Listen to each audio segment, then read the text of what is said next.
Hey Helen, this is going to be very interesting. So I asked you to chat to me today, and the subject that we were kind of delving into a little bit was about yo-yo dieting and diet culture, and also like the implications of age groups, really, I suppose, because I think that there's a point, when we're a bit younger, that you can kind of get away with it, but I tend to see a lot of women now come through to me, and that whole rebound thing, and now they're at a point where nothing's working. Yeah. And I'd like your expertise. So maybe just give us a little bit of background about yourself and Okay. go. So my background is that I used to be a gymnast and still am a dancer, believe it or not. And I recently got the opportunity to dance professional again, which I thought was amazing, hilarious, and grabbed it with two hands and really loved it. So, because dance is an absolute passion and love of mine, and as is health and fitness and helping people. So, I started when I was 17, before there were any sort of decent qualifications in health and fitness. And then my local college started running trainings in health and fitness. So I trained with them, and at that time, it was a 2-year course that I managed to condense into one course, and that was to teach exercise to music. It's a bit different today in terms I of, did that too. yeah. So it was a 2-year course condensed into one. But then the RSA came out. For those of you who are long in the tooth, might remember the RSA, and so I redid the whole course so I could get the RSA qualification with the course. And it was all running alongside the fact that I had a career as a dancer, so I was working as a dancer. Um, and I set up my own classes, and they went really well. Then I set up my own business, and then was invited to go back to the college and work as a lecturer. And from there, I ended up being a presenter and traveling. I was by then representing Great Britain in my sport, and so I was doing a lot. I was doing a lot all the time, and I'm still doing a lot all the time. I still work full time as a fitness professional. I teach classes in the community in the evenings, all created by me. I don't teach any other brands. I just teach my Dibo health and fitness stuff, and dance. Dibo stands for Dance Your Butt Off. So, and then I have a personal training studio. So I personal train during the day.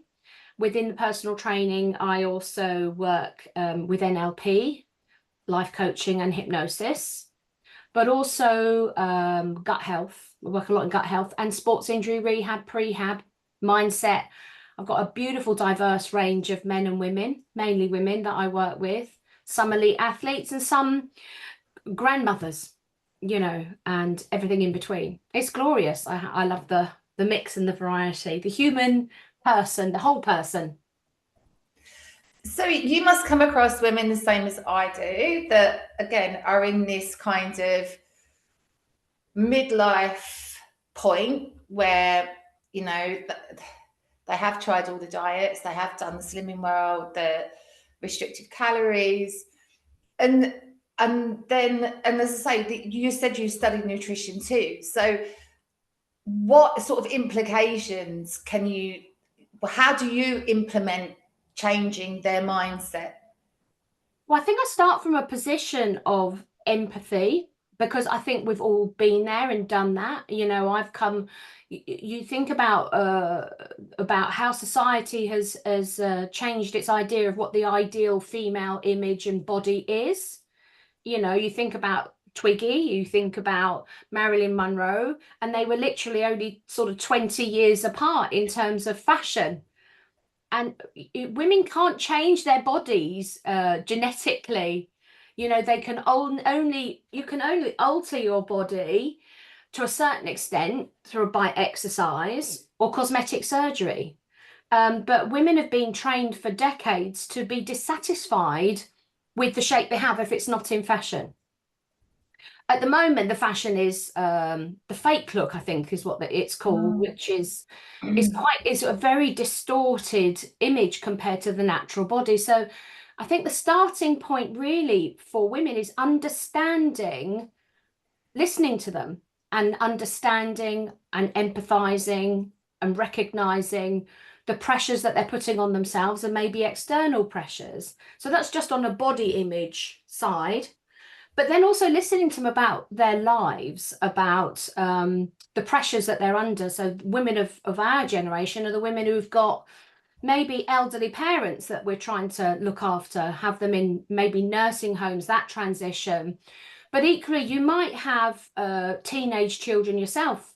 You might have like two stages of family life. You might have some of your kids actually having kids of their own. And then you might have a second generation if you had another relationship and you've got young kids of your own. So you're really stuck in the middle, and there's not, everyone wants something and there's very little time. So it's understanding those pressures and then helping women recognize the pressures that they're on, recognizing not just those time pressures and how often they're very time poor, but also their expectations of what they can achieve, and as well as look after themselves and what they're prepared to do. I think as well that was one of the titles of one of the podcasts that I wanted to talk about was the unrealistic expectations. And I think, you know, you're 100% right. We see as we go through the ages, you know, I'm getting on, and as you go through the ages, these body shapes change. And I mean, you've sort of gone from, there's so many more females in the gym now. You know, there's so many more females weight training now. It's an Instagram thing. And, you know, there's certain body types that maybe people are not aware of, you know, like your mesomorph and all these different things. And it's, yeah, but I want to, you've got half of them that want sort of the CrossFit body and the other half that want like the Kim Kardashian body. And, oh, I want to build my glutes. I want to... And it's like, it is a bloody minefield out there, isn't it? And all you really want to do is say to them, let's just get you feeling a bit healthier and a little bit better and moving a little more. Yeah, I agree. I totally agree that the starting point is healthy. You know, begin with being healthy, because an unrealistic expectation of how you should look is unhealthy. Mentally, it's a horrible pressure, a horrible strain. And the last thing we need at this point in our life is extra cortisol, right? So why would we be making ourselves so stressed and worried about our body not being a 20-year-old's body? My body was a 20-year-old's body when I was 20. And now I have the body of a lady who's a fit 58-year-old, you know, and feeling very grateful that I am able to dance and I am able to move my body, and that's what I'm working towards. And I guess people gravitate towards the sort of person that represents what it is that they're after. So I'm not putting myself under the pressure anymore. I've done it to look like I'm 20, because that's ridiculous. Let the 20-year-olds, the Instagram stars, let them do 20. I did it and I really enjoyed it. And now I'm enjoying 58-year-old and being grateful, you know, still dancing. Definitely. And it's funny, right? Because I got up this morning and I was like, oh, I could really skip the gym today because I go in the mornings. And I actually thought to myself, just be grateful that you can. Yes. Just be grateful that you can actually go in there and do your squats and do your stuff. Like, just be grateful. Just go. You've got your health. You know, I've worked very hard at looking after my health. I'm not going to lie. I supplement, I exercise. I probably do too much in terms of stress. So that's not something that's easily avoided in this day and age, is it? But but last year I pushed myself too hard for too long. The pandemic took a lot out of me, and a lot of us in business, a lot of us in the fitness business are sort of still reeling, really. And I went down with pneumonia, and I ended up in hospital for 2 weeks with pneumonia, really sick. And quite honestly, I'm still suffering from like post-viral malaise. And it's because I simply pushed too goddamn hard. And my friend said to me something really simple. She said, "You know what, Helen? Remember, your health is your wealth." Mm. So I would also say, you know, if you wake up one day and you think, "Oh my God, this hurts, that hurts, I'm really not feeling it, and I'm not feeling well," that is the day to give yourself a break. And if you get a whole 5 days of feeling like that, you've got to have a little personal review. You've got to have a little check-in with yourself. Why is it I'm feeling this rubbish 5 days in? I'm still not wanting to get my body moving. Double check that you're not maybe overtraining, you're not overdoing it. That's the hardest thing, I think, finding balance. Yeah. And sort of going back to the menopause clients, it is about finding their new balance, isn't it? Like getting them to address the stress, address the moving more, and the nutrition. And we spoke about nutrition just before we started recording, Yeah, actually. yeah. And I think, do you feel that being a fitness professional in the term, Mm. you're kind of always under that little bit more pressure to be a Yes. certain way or look a certain way or even move a certain way? Yeah, I do. I do, because we fit. Well, this we're back to me getting the pneumonia. I felt like I'd failed because I preach health, fitness, well-being, Mm, optimal nutrition, and I was so ill, and I felt like a fraud. I felt like a fake because I mm, was ill. But of course, I'm a human being, and I was a human being that was getting the balance wrong. I was mm, working too hard, giving too much of myself, not recovering, not paying attention. So I was doing all the right things in terms of, yes, I'm getting my exercise, and yes, I'm getting the right nutrition in. I supplement, I eat a gut healthy diet. But what I was getting wrong was the amount of psychological and emotional pressure. And I do feel, and I've had an eating disorder in the past. So I try to remember to be kinder to myself about body image, because the menopause does change your body. Whether you've mm, had kids or not, having kids can change your body.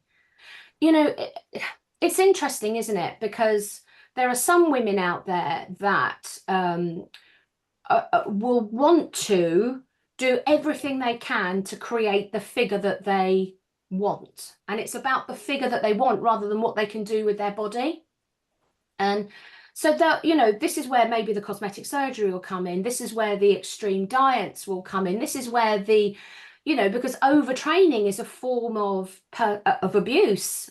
Uh, mm, and So they will do all of that. And we're talking about people who work in the fitness industry as well. So there will be people who are leading from the front who really, in all intents and purposes, aren't holistically healthy. And they will be role models for some people. For other people, they will reject that image because they think it's too far away from them being able to achieve it. So, you've got, I mean, Jill, you're an absolutely stunning woman. You've got an amazing figure. You look absolutely fantastic. And I'm thank sure you. for your clients, that is incredibly inspirational. And that's what they want to attain, some of what you possess. You work hard for your body, you apply your knowledge. All of these things are working well for you. And this is your life in your way. And that works for you and your clients. I have clients who are grateful to be able to get on and off the floor. I've got a Mm, lot of clients who have health conditions, and so they don't aspire to look like an athlete. They don't aspire to that. I had a client who was a grandmother, newly made grandmother, and she came to me and she said, "All I want to be able to do is sit on the floor and be able to play with my grandchildren." That was her initial goal.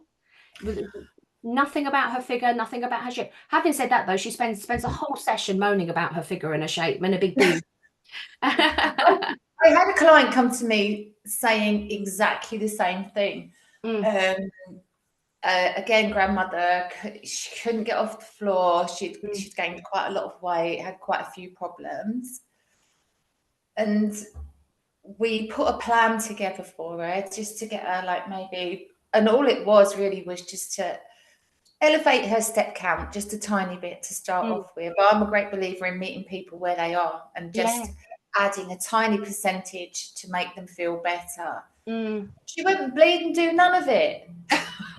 Well, what people say they're prepared to do and what they're actually prepared to do are often not the same thing. I know. So, you know, and that's where the tough love comes in, right? And this is where, you know, you have to hold up the mirror. If there's trust and respect between the two of you, you can stand there and you can say, you know what, I love you dearly. You asked me to help you with your issue, and I've helped you find what the solution is likely to be. Now it's over to you. Don't get cross with yourself if you're not achieving that simple adjustment. It's about being, you know, if you want to look like Jill, the amazing personal trainer, you're gonna have to train like Jill, the personal trainer. You know, she puts the bloody work in. I think sometimes people think that if they find a trainer, they hire a trainer, they pay for the trainer. Yeah. That's it. Yeah, job done. Like the job's done. And I'm like, well, not really. Yeah, I had this conversation yesterday. I said, you know, you can't pay a poorer person than you to do your exercise for you. It doesn't work like that.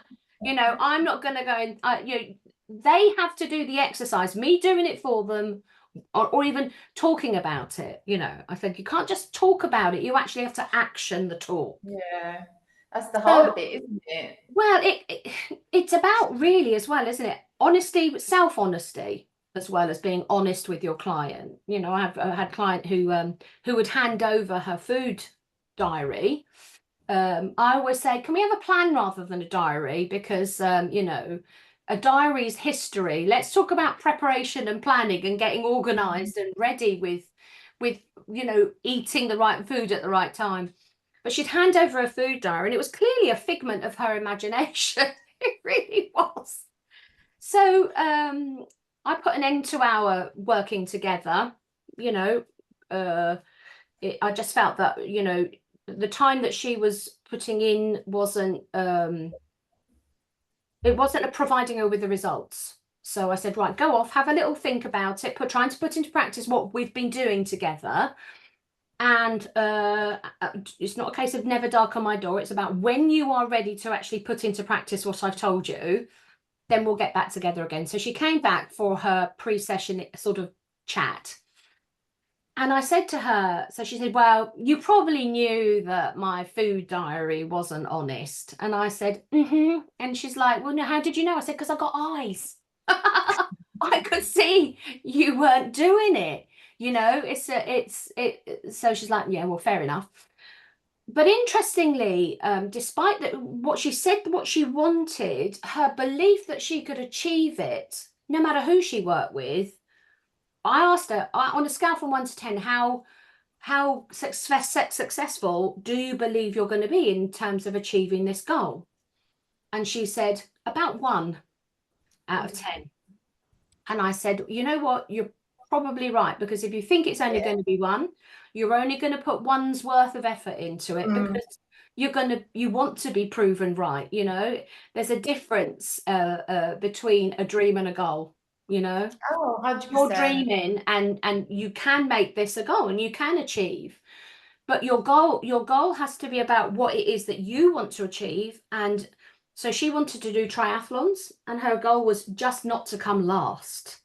I mean, on an NLP level, there were so many red flags in terms of that statement. So I said to her, you know, you can only control yourself and your own effort and performance. Coming first or last is very much about how much the other people are doing for themselves. And so if you come second to last, would you be satisfied? And she would have been satisfied with second to last. But she's basing her goal on the performance of others.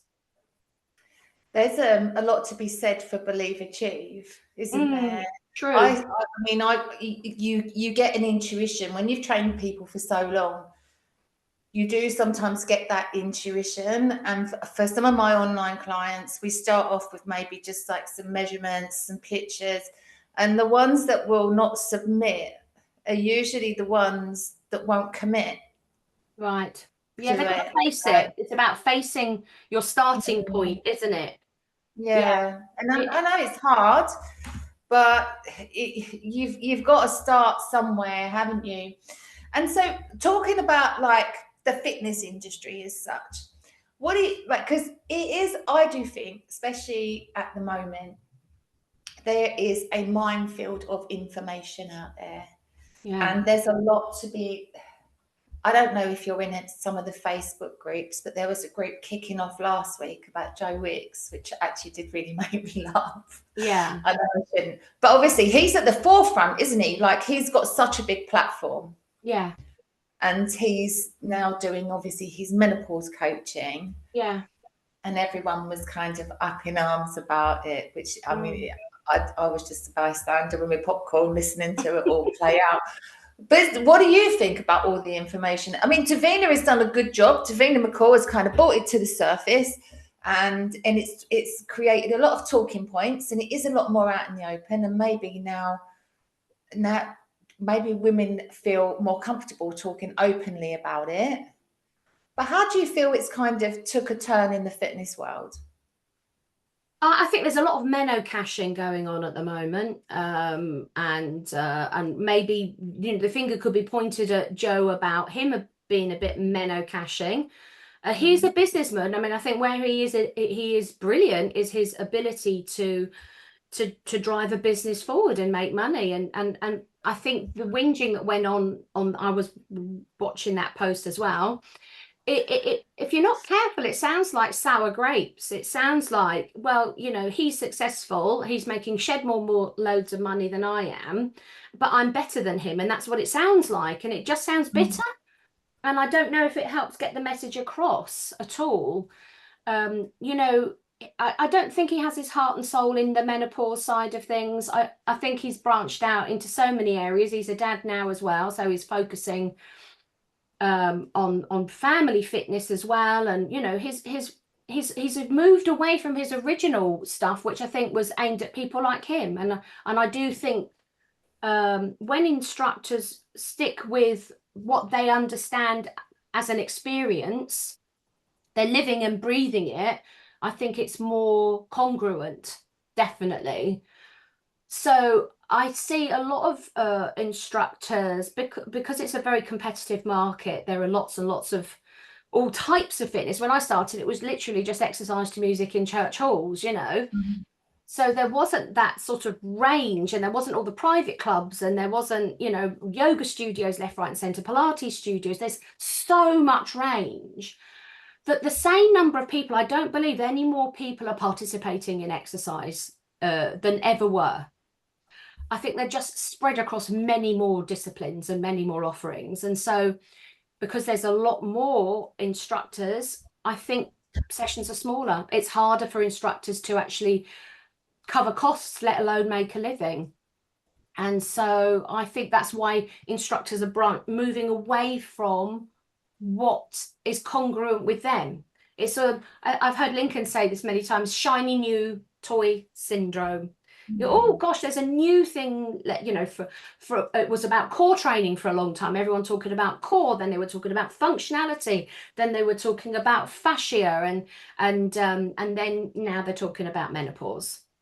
I think it's Buzzword, isn't great. it? Yeah, buzzing. It is all the time about trying to find the latest gimmick in the music, exercise to music world. Obviously, Zumba. Everyone wants to replicate the Zumba success, that business model. But when you have been in the forefront of it, like I've gone, I was perimenopausal, menopause, come out the other side. And when you've gone all through it and you've navigated your way around it, whichever way suits you, Yeah, you feel almost a bit cheated that other people, because you're then obviously that they are the sort of clients that I'm attracting, yeah, and you're trying to educate them, mm, and you do your training. yeah, So I do yeah, my menopause coaching, but you almost feel a bit cheated because you think, flipping hell, Joe, like you've just picked up a set of dumbbells yeah, and you're chucking it, no different to the leaning to the 15-minute stuff that he did yeah, anyway. And I do think that some people did raise a few sort of valid points that was like, or actually he's only addressing like an exercise sort of thing. He's not addressing all the other, I don't want to say shit that comes with menopause, but I kind of do mean that. Well, a lot of people do have a horrible menopause, don't they? There's no, there's nothing I think more irritating than somebody who sailed through menopause, or indeed sailed through pregnancy, or any of these life-changing events, saying, "Well, I was absolutely fine. I don't know what you're talking about," and that undermines all the other people who won't raise their head above the parapet and say, "Actually, I felt bloody awful. Mm, I felt suicidal. I don't like my mm, body. I don't like my husband anymore. I don't like my kids."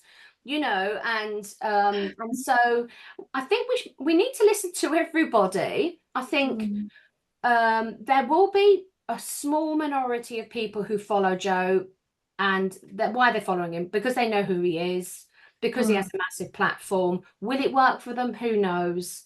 However, there are many, many other people who won't follow him because they take one look at what they don't relate to him. Either the no. way he speaks, the way he looks, the fact that he's a male, they won't work with him. And so I believe that we can only lead from the front. Mm, So lead by example, be the best version of us as being a coach as we can. But I do understand, I'm the same. I've invested fortunes in my yeah. education, my training, fortunes in time as well, and effort and heart and passion. But what are we going to do about it? Moaning about it will literally make zero difference, because he's making a fortune. Why is he bothered about us whinging and moaning? I just think it's a dreadful waste of energy, and it's embittering.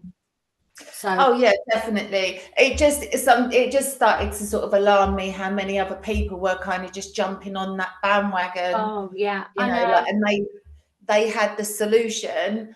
And I think there was one thing though that I tell you that did shock me a little bit, even though obviously I've done all my training, was the amount of women. There was a percentage that I read, and I can't remember the percentage, but it was flipping high, about the amount of women that were prescribed I antidepressants know. rather Yeah, than HRT.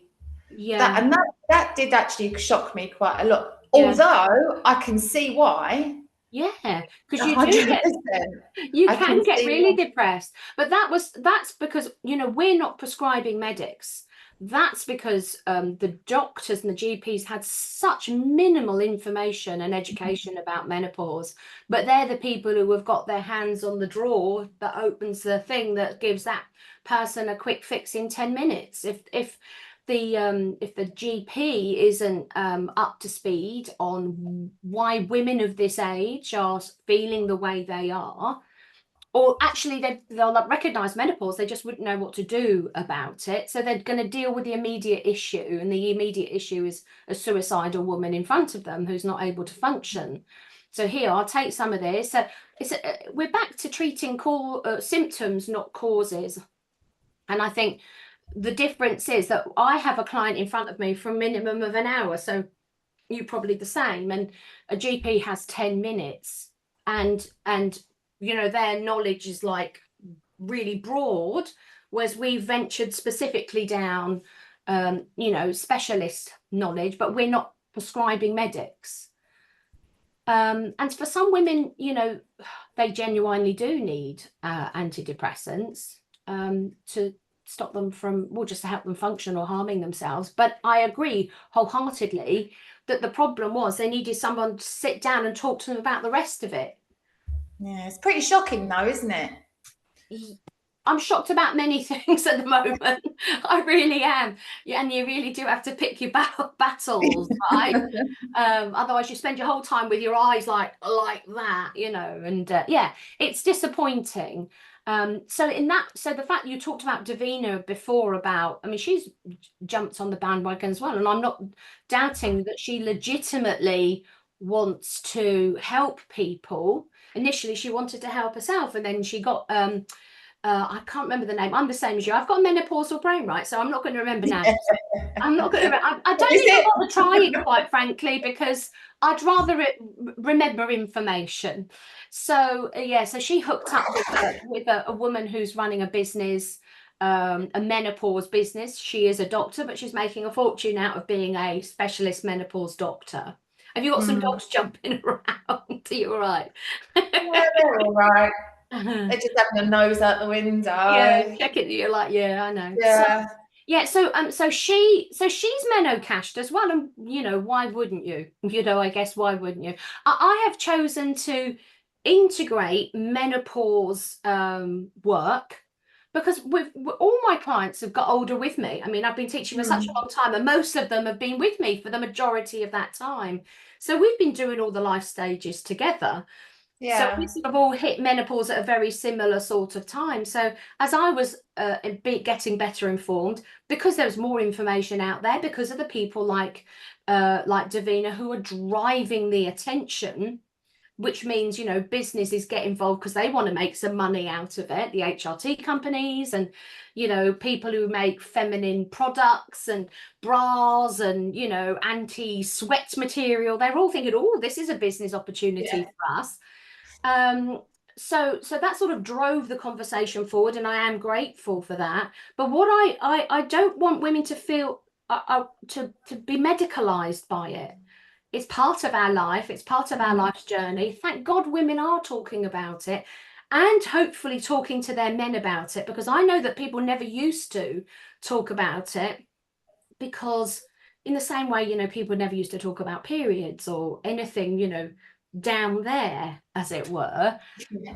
I'm glad people are talking about these things, normalizing it, and saying you are still a dynamic, amazing woman with so much to offer. You're free from the concerns of having to child rear, and removing the negative consequences or the negative ideas about what menopause means. Oh yeah, I completely agree, because I think, regardless of whether we like it or not, it's going to happen. It's a part and process of how of going through midlife. Mm. And it's nice to see women. I think, there's now almost like it's hope. Like they don't they know that now they don't have to feel maybe old and chucked out, and they can still change their bodies. They can still have all these other achievements. And the ladies that I think I've worked with that have like, oh my god, I feel amazing. And you're like, well, yeah, you can. It's not the end of the line. I think that's what I'm trying to say. It's Mm. not like, oh well, that's it, you're over, you're Yeah, done. yeah, just getting in the queue, ready to die. No, I think, Yeah. but women, we are blessed. Women never made it to menopause in previous histories. Some of them never made it past child rearing. So that Well, this we're negotiating a new era for women, which I think is absolutely amazing. I think of the movie Mamma Mia. And the two friendship groups, there was the young group, and then there's the Julie Walters and Meryl Streep group. And I knew which group I wanted to hang out with in terms of dynamic, fun, naughty, interesting. So having these fantastic women, I absolutely love Dolly Parton. oh, me too. What an incredible lady. And I love seeing these incredibly dynamic women still kicking butt, more so if ever. And you can imagine they've got an accumulation of years of knowledge and experience. And I'd love to see. I mean, there is a limit then. And I'm thinking about what's going on in America, where you've got two men who should be retired Oh fighting my over becoming god. the. I do think there comes a point when you're no longer competent, to be fair.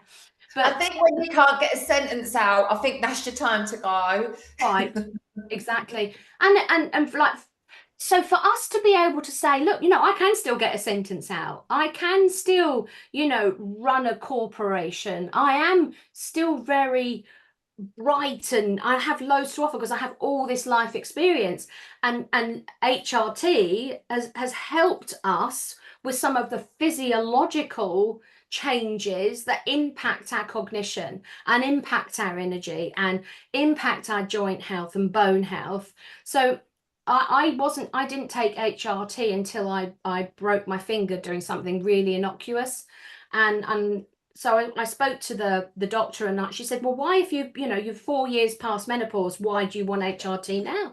And I said, because things are beginning to drop off, and I don't want things to drop off, and I was hurting, my joints were hurting and everything. So I'm searching around with words to finish a sentence. Maybe that's what Biden needs. He needs a little testosterone, maybe. Little dose of HRT. Yeah, exactly. So I think I think it's great that we've got this conversation. And okay, so maybe people being irritated by Joe Wicks is another opportunity to have an open conversation like we are now. And but I do, there is a big part of me that empathizes with that. For goodness sake, I've been working at this coalface for so long, and I've invested so much energy and effort, and they come whizzing in and they whip the carpet out from underneath me. And and there they are, living, winning awards and living, a very exotic life. But it's we're talking about what we can see from the outside, not what's going on behind the scenes. You think about the fame and fortune and what it looks like from the outside, and maybe, behind the scenes it ain't so great. So I think to round this up, I think it's, menopausal women, it is not over. It's more just beginning, really, isn't it? Especially, as I think you said earlier on in the conversation, maybe your children have left, maybe it can be almost like a little bit of I know it may not feel like it straight away, but it's almost like another exciting path where, no shits are given. You've paid your dues, and you can start exploring other areas. Absolutely. Go. I mean, I had a lady, she's the next door neighbour of mine, and I've lived here for 30 years, but she's never come over to see me for about health. But she came over to see me, and she's 72. She's not exercised, her diet needed some attention and what have you. So literally, and her world had got really small. Girls, this is the risk. Your world gets too small. And then you get to the point where you don't have the confidence to drive your own car, take yourself here, there, and everywhere. That's got to stop, right? And, we've got to keep our world open, our eyes open. And it often goes hand in hand with physical weakness. Physical and mental weakness often go hand in hand. And she said to me, I just want me back. Just want me back. I hear that a lot. I just want me back. Literally, it was such an easy turnaround. Just have a little tweak of the diet, set some very simple home drills. Every week we'd have a good old chat and an airing of what's going on. And the turnaround has been huge. Huge. And she's 72, so she's well past her menopause. Yeah. So it's never too late. I do hear that a lot. I don't feel like myself. Yes. And they're right. They don't feel like themselves. And it's about finding themselves, but also their new selves, which is exactly what you're saying. And if I, at 58, can do 2 professional dance jobs where the next oldest dancer was 24, they were aged 18 to 24. I kept looking around, where are the other old dancers? 30 dancers aged 18 to 24, and me. Now, that was a challenge. I'm not going to lie. I got to say that was a challenge, but I did it. It's never too late. It's never too late. So I was scared shitless. I got to tell you, you'll probably have to blank that out. I was really scared. But I'm so proud of myself. I did it. I took myself so far out of my comfort zone, and it's never too late. There's always something that we can be excited and inspired by. And I love dancing with these young people. They're amazing. as trivial as little as it sounds, doing these are out of my comfort zone. Oh, I get So that. Yeah. it's been a really, I've made Yeah. myself do it. I've made myself do it over and over and over, and I will continue. So You're good you're at it, right. love. You You're good have at it. to. Well, we need to wrap it up I anyway. know. I But know other people got to it's, lie. it's been so much fun. It has been great talking to you. Take care. And you, my darling.